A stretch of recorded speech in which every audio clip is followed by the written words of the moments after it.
The ultimatum, the cosmic arbitration chamber, stretched endlessly upward, its walls made from compressed starlight that pulsed with the heartbeat of dying suns. Ambassador Maria Rodriguez stood at the center of the judgment platform, a lone figure dwarfed by the immensity of alien architecture designed to intimidate lesser species. Above her, 7 colossal thrones held the members of the Supremacy Council, each representing a species that had ruled the galaxy for millennia. The first to speak was Chromath the Eternal, whose species had evolved beyond physical form into beings of pure energy. His voice resonated through dimensions that humans could barely perceive. The Council had reached a unanimous decision regarding the human question.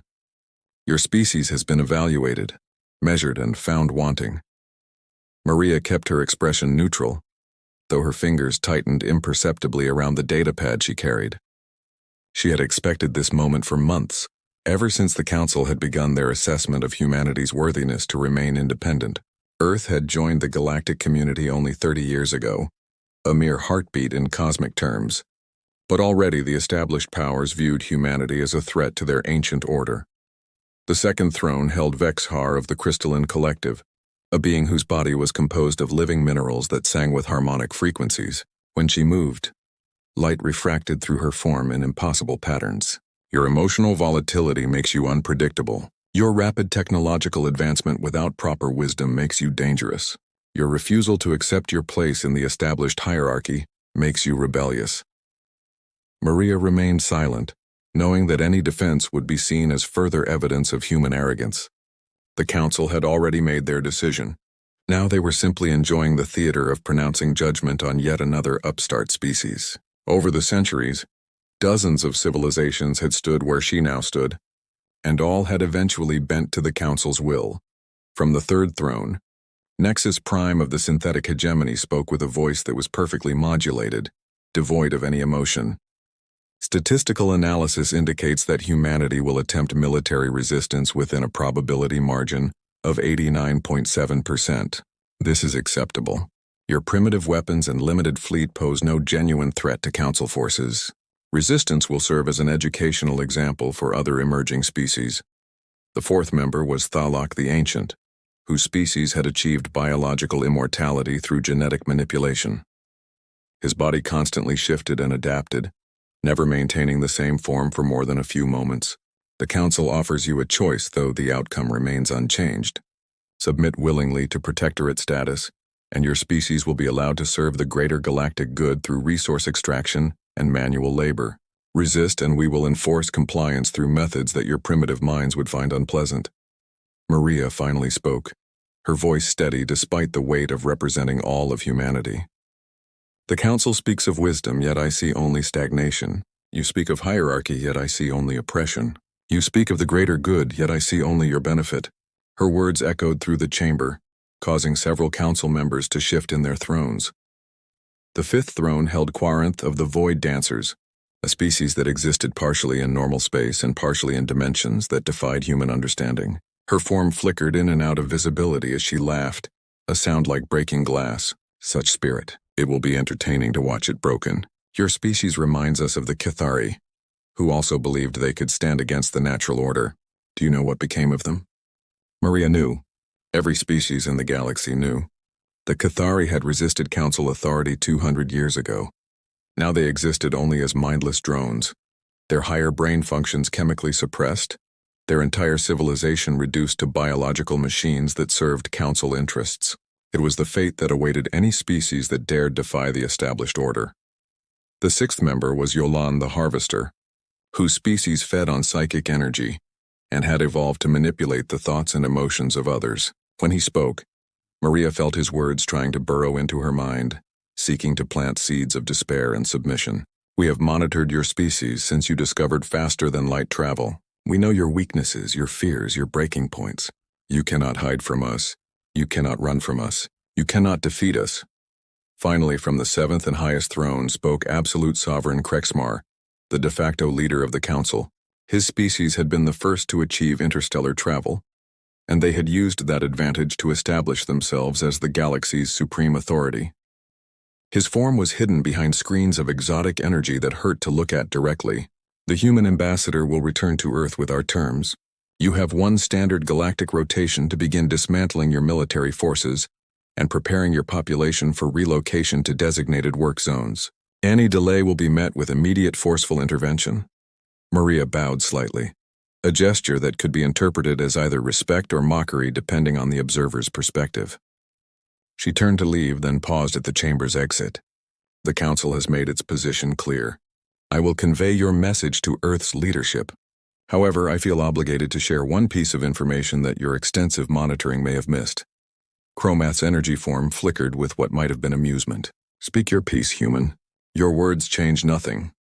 Maria turned back to face them, and for the first time since entering the chamber she smiled.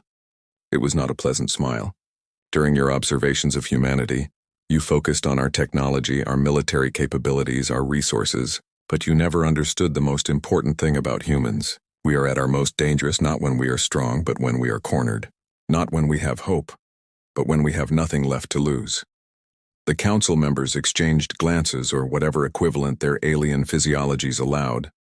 Vexhar's crystalline form chimed dismissively. Empty threats from a species barely out of its stellar cradle. You have one rotation. Use it wisely. As Maria left the chamber, she activated a hidden quantum transmitter embedded in her neural implant. The device was undetectable by council sensors, because it operated on principles that humanity had discovered but kept secret, principles that the council's ancient science had never explored because they had stopped innovating centuries ago. The message she sent was simple, just 3 words that would echo across every human colony, every ship, every outpost in the galaxy. They chose war. Back on Earth, in a bunker buried beneath the Sahara Desert, General James Thompson received the ambassador's message. He turned to his staff, men and women who had been preparing for this moment for 15 years, ever since humanity had realized that the Galactic Council viewed them not as equals, but as resources to be exploited. Ladies and gentlemen, Operation Ragnarok is now active. Begin immediate implementation of all contingency protocols. Across Earth and throughout human space, a transformation began that the Council's surveillance systems completely failed to detect. What appeared to be civilian cargo ships activated hidden weapon systems that had been built into their superstructures during construction. Mining colonies revealed massive underground military installations that had been disguised as natural cave systems. Research stations that had been studying seemingly harmless scientific phenomena were actually developing weapons based on exotic physics that the Council had never imagined possible. The key to humanity's deception was understanding that the Council's surveillance technology was based on certain assumptions about how technology should work. They looked for energy signatures, heat emissions, and electromagnetic radiation patterns that matched their understanding of military technology. But humans had developed systems that operated on completely different principles, technologies that were invisible to Council sensors, because the Council didn't even know such things were possible. Dr. Chen Wei, head of the Special Projects Division, stood in a laboratory that officially didn't exist, located in a pocket dimension that humanity had learned to access just 5 years ago. Her team had made breakthroughs that would have seemed like magic to the Council's scientists. We have confirmation from all sites. The quantum entanglement bombs are in position. The consciousness transfer weapons are online. The reality anchor disruptors are charged and ready. The Council had given humanity one rotation to surrender. They would get their answer, but it would not be the one they expected. As Earth's sun set on what the Council believed would be humanity's last day of freedom, 20 billion humans across the galaxy prepared to teach the ancient powers a lesson they would never forget. The Council thought they were dealing with primitives who could be easily controlled. They were about to discover that humanity had been playing a much longer game, and the board was already set for checkmate. The reckoning one galactic rotation later, the cosmic arbitration chamber was filled to capacity. Representatives from hundreds of species had gathered to witness humanity's formal surrender. The Council members sat in their thrones radiating satisfaction. This would be another demonstration of their absolute power, another reminder to all species that resistance to the natural order was futile. Ambassador Maria Rodriguez entered the chamber again, but this time she was not alone. A full diplomatic delegation of 12 humans accompanied her, each wearing formal attire that seemed almost celebratory rather than funereal. The Council members noticed this oddity, but dismissed it as human ignorance of proper protocol. Maria stepped forward to the judgment platform and activated her communication device. Before I deliver Earth's response, the Council should know that this message is being broadcast live to every inhabited system in the galaxy. Every species under your rule is watching this moment. Her announcement caused a stir in the observation galleries. The Council had not authorized such a broadcast, but they allowed it to continue. Let all witness what happens to those who defy the Supremacy Council. Cromouth's energy form pulsed with anticipation. Speak then, human. Tell the galaxy of your submission. Maria's expression remained perfectly calm as she spoke the words that would change galactic history. Earth and all human colonies formally reject the Council's demands. We will not surrender our sovereignty. We will not abandon our worlds. We will not accept slavery under any name you choose to give it. Furthermore, effective immediately, humanity withdraws from the Galactic Council and declares our complete independence. The chamber erupted in chaos. Representatives from dozens of species gasped, chittered, or made whatever sounds indicated shock in their cultures. Some fled immediately, knowing what would come next. The council members themselves seemed frozen for a moment, unable to process such blatant defiance. Then Krexmar's voice boomed through the chamber with terrible fury. You dare? You insignificant insects dare refuse the will of the council? Your species will be eradicated as an example to all others. Maria raised her hand and suddenly every screen in the chamber activated, showing feeds from across the galaxy. I think you should see this before you make any hasty decisions. The screen showed council military installations throughout their territory. Massive battle stations that had maintained order for millennia, fleet bases that housed thousands of warships, communication hubs that connected their vast empire. Then one by one they began to disappear, not destroyed in explosions or torn apart by weapons, but simply ceasing to exist, as if they had never been there at all. Nexus Prime's synthetic voice carried a note of something that might have been confusion. This is impossible. Our sensors detect no weapons fire, no energy signatures, nothing. How are you doing this? Maria smiled that same unsettling smile. While you were watching our visible technology, we were developing something else entirely. Quantum erasure weapons that don't destroy matter but remove it from reality itself. Your stations, your ships, your weapons, they haven't been destroyed. They've been edited out of existence. Vexhar's crystalline form began to crack with stress. Our fleet! Send the fleet to Earth immediately. Destroy them before they can use more of these weapons. Too late for that, Maria responded calmly. She gestured to the screens, which now showed the Council's main fleet, over 10,000 ships strong, the most powerful armada in known space. As the Council watched, the ships began to phase in and out of reality, their crews screaming in confusion and terror. Then, in an instant, every single vessel jumped to faster than light speed, but not under their own control. General Thompson's voice came through the communication system. Council fleet neutralized. We've taken control of their navigation systems using quantum entanglement protocols. Those ships are now on a one-way journey to the void between galaxies. By the time they can override our controls and return, it will take them approximately 300 years. Thalok's form writhed in fury. You cannot do this. We are eternal. We are supreme. You are nothing but clever monkeys who learn to use tools. Another human in Maria's delegation stepped forward. Dr. Chen Wei pulled back her hood, revealing cybernetic implants that pulsed with exotic energy. You're right about one thing. We are clever. Clever enough to realize that your empire was built on intimidation rather than actual strength. Clever enough to discover that you stopped innovating centuries ago because you believed you had already reached the pinnacle of technology. Clever enough to find the weaknesses in every system you created. The screens now showed scenes from the Council members' homeworlds. On each planet, human operatives who had been posing as refugees and workers for months revealed themselves. But they didn't attack. Instead, they simply demonstrated their presence, showing that humanity could strike anywhere at any time if they chose to. Quaranth flickered between dimensions rapidly, a sign of extreme agitation. This is madness. Even if you can do this, the other species will never accept human dominance. You'll have to fight the entire galaxy. Maria shook her head. We don't want to dominate anyone. That's the difference between us and you. We don't want an empire. We want freedom, for ourselves and for every species you've enslaved. Even now, our operatives are distributing the technology we've developed to resistance movements across the galaxy. The age of the Supremacy Council is over. Hyolan the Harvester tried to reach out with his psychic powers, attempting to seize control of the humans' minds. But his abilities, which had worked on countless species, found nothing to grasp. The humans had developed neural shields that made their consciousness completely immune to psychic manipulation. Absolute Sovereign Krexmar rose from his throne, his energy screens flaring with power that made the entire chamber shake. You think you've won? You think your tricks and toys can defeat beings who have ruled for millennia? We will rally every loyal species. We will burn Earth to cinders. We will hunt down every human in the galaxy. Maria's response was quiet but carried throughout the chamber. You could try, but I don't think you'll have the chance. You see, we didn't just develop new weapons. We developed new forms of communication.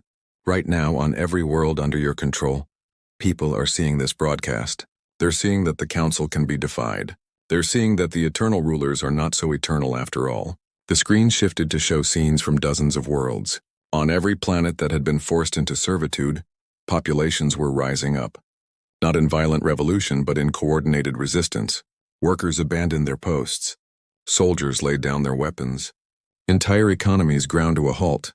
The careful system of control that the Council had built over centuries crumbled in minutes. General Thompson's voice returned. Council members, you have two choices.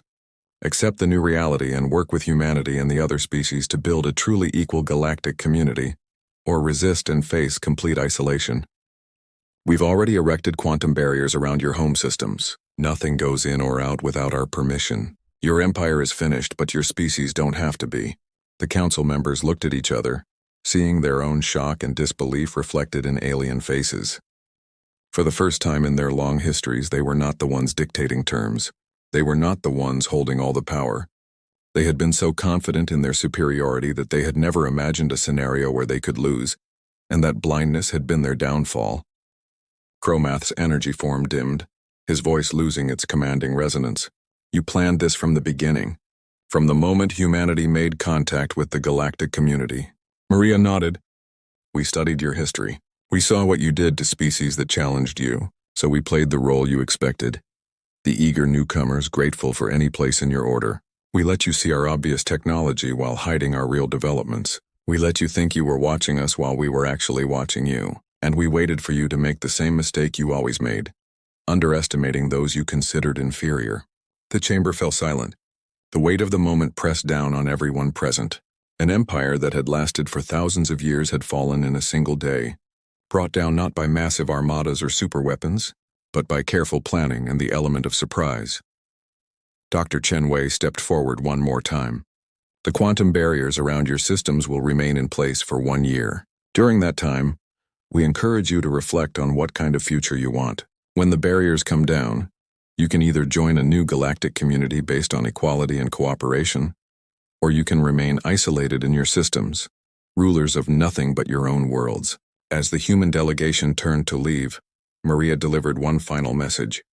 The Council asked us to demonstrate what happens when humanity is backed into a corner. Now you know. We don't just fight back, we change the entire game. Welcome to the new galaxy. One where every species has a voice and no one stands above the rest. The broadcast ended, and across the galaxy, celebrations began on 1,000 worlds. The age of the Supremacy Council was over. The age of freedom had begun, and at the center of it all, humanity stood not as new rulers but as liberators, having accomplished in 30 years what no other species had managed in millennia. In the aftermath, historians would call it the Silent Revolution, a transformation that happened not through conventional warfare, but through innovation, deception, and the indomitable human spirit that refused to accept oppression. The Council had thought they were dealing with primitives. Instead, they had awakened a sleeping giant that had been preparing for this moment from the very beginning. The galaxy would never be the same.